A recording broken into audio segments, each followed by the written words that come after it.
Selamünaleyküm podpisçiler. Allah halasa yine granit aksiyadaki granitimiz paskeler yoluna halette. Vallahi yine mütefer tuttular kliyente. Bunda yine granit neresi 60-60'lık. Yine ya bir negatifimiz var seni. Ya linyalarını göster, ünlötüp. Ya tükümalarım bilen peydası yok. Atıyor garanti suyluk emez ya ablok. Çisi ablok yine. Saçını daraysan radnoy gelever.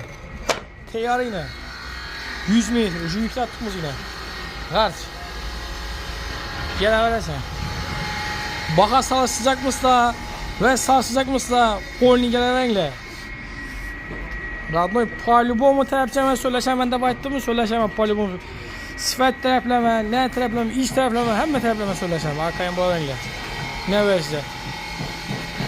Güzel hem mesela İsa Kusabet buluttu benim. Çason piyada gördüm ben.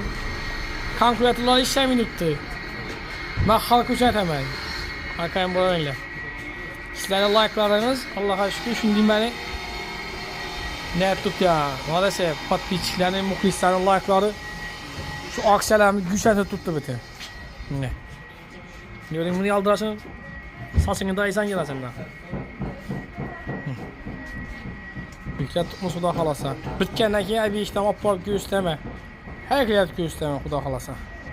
Patpiçler, sizlerin like'larınız bizlere şunu alırsa aksiyonu yine düşürəverəmiz bu halanı. Köp like basarak yine düşürəverəmiz bu halanı.